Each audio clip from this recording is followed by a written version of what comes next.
I really do think that you might be onto something when you say he could be the next guy to carry a UFC title out of the UK.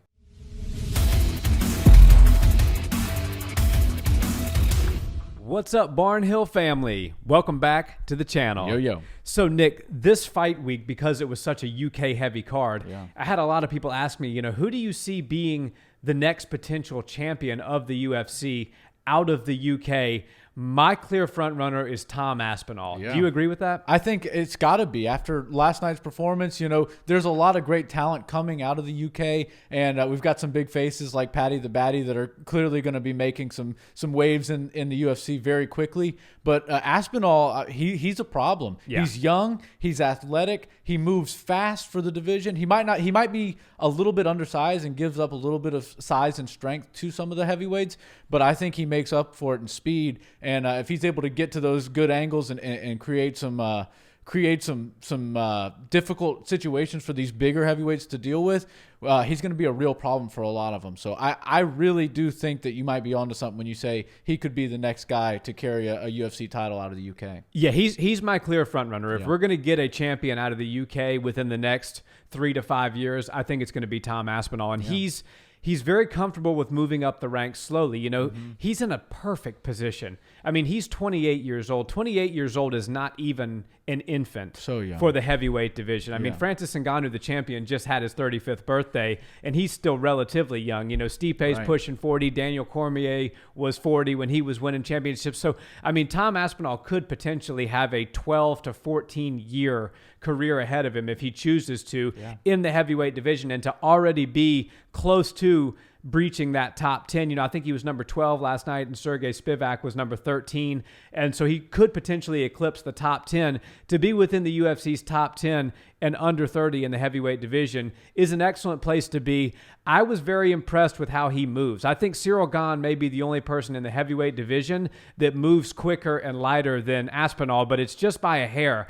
I mean, he's in and out. He uses his range well. When he plants and throws power, he's very powerful, as we saw last night. Sergey Spivak is not a journeyman. He was a guy on a 3-fight win streak, just defeated Alexei Olenek. He's a real veteran of the game, very, very good fighter. And for Aspinall to get him out of there in the first round, which was my prediction, by the way, I'll pat myself on the back. I predicted a first-round TKO for Aspinall.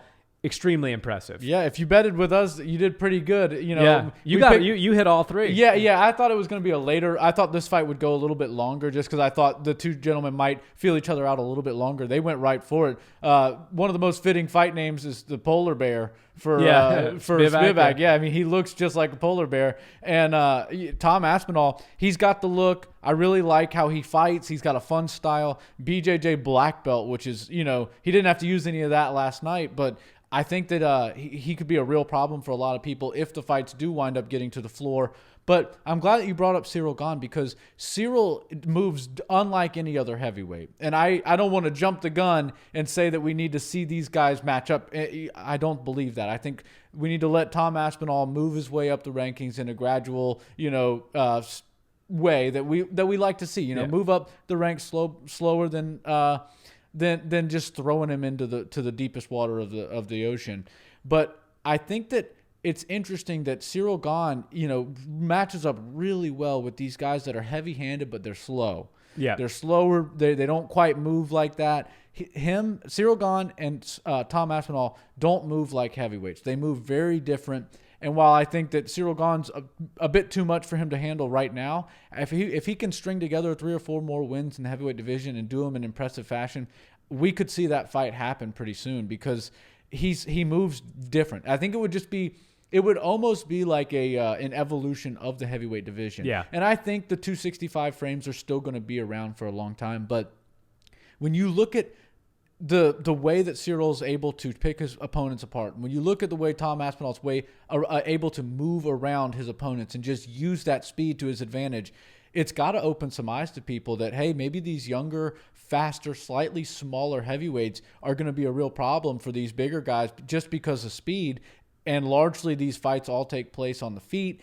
And even though you might weigh 20 pounds less, a guy who punches punches you in the face that weighs 240 pounds or 230 pounds, still punches very, very hard and can put the lights out on just about anybody. So I think that I'm jumping the gun a little bit by saying Cyril Gane versus Tom Aspinall would be a fun fight, but I think it would definitely be something I'd be interested in seeing in a couple of years. Yeah, I don't think you're jumping the gun at all. I think that we will see that fight. I think you're right. It's a couple of fights away for Aspinall. He's got to win 2 or 3 more in a row and rack up a couple of knockouts because, who knows what's going to happen with Cyril and Francis. Yeah. I'm somebody who likes Cyril's chances in that fight. I think that the speed and the accuracy of Cyril Gane matches him up very well against Francis. So, that fight could go either way. Francis can always shut the lights out at any point, and he's getting better.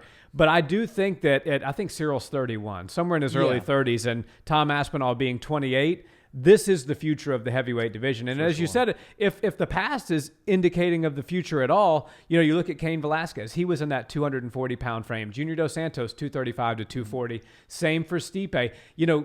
Francis is really the only champion that we've had maybe since Brock Lesnar who really fills that frame out to the max. Right. I'm sure maybe there's somebody that's escaping me, but, even DC kind of falls in that category as well. So I think that you're going to see and you said most of these heavyweight fights take place on the feet, and we know that a size advantage is really pronounced in grappling. It's not as pronounced in striking. Sometimes actually in striking, the smaller guy can have an advantage because he's quicker, especially if you have a small guy with long arms like Floyd Mayweather when you fought people like Canelo. Yeah. People that were much larger than him. When you have that speed, quickness, and the reach, you can really do some work on people that are far bigger than you. And if you have good enough takedown defense, or in Tom Aspinall's case, he's got a BJJ black belt. He certainly can handle his own on the ground. So I'm extremely excited. I'm very bullish on Tom Aspinall. I do think he will be fighting for a UFC belt within the next 3 years. Yeah. And I think that him and Cyril Gane will square off at some point. Whether or not it's for the belt, I don't know. But I do see that matchup happening, and I see that being an extremely competitive and well-matched fight. Yeah, it'll be a lot of fun. And I really hope that everything opens back up so we can get these guys on a card in the UK soon, because I feel like... Or in France, yeah. I mean, you stack these guys, the same guys, Paddy the Baddy, Tom Aspinall, Darren Till, those type, Leon Edwards, you throw those guys all into the mix in the UK, and you're just going to have an awesome event. There's going to be a lot of pubs that are full to the brim. They're serving up fish and chips and watching the fight. So I'd really like to see that. I think Tom Aspinall is definitely making some waves, and it was kind of like a coming out party for a lot of these UK guys. I think Paddy the Baddy made a great statement in his debut. I think Tom Aspinall put himself on notice for a lot of people that maybe didn't know about him, but they like the way he looks. He's got some cool tattoos. He's got a cool facial hairstyle that's kind of recognizable. He looks the part. He's got a good body. So I think the sky's the limit for Tom Aspinall. I can't wait to see what the UFC does with him next. Yeah, me either. And just real quick before we sign off, you mentioned Leon Edwards. Yeah. And I didn't mean to slight Leon by saying that Tom, I believe, is the next potential champion. And that is no slight to Leon. I just personally believe that Kamaru Usman is the best MMA fighter in the game right now. Yeah. So I don't see anybody beating him. I do think Leon may end up in a title fight before Tom Aspinall, but I see, if I were to make my prediction right now, who's the next UK undisputed world champion in the UFC, Tom Aspinall is the guy. Absolutely, and Leon's a close second. For sure. Yeah. Guys, thanks so much for watching this video. Let us know in the comments, do you agree with our assessment that Tom Aspinall is a star and potentially a future champion? And as always, if you've enjoyed the content, a like, comment, and subscribe is much appreciated. And until the next one, guys, have a wonderful day. Peace.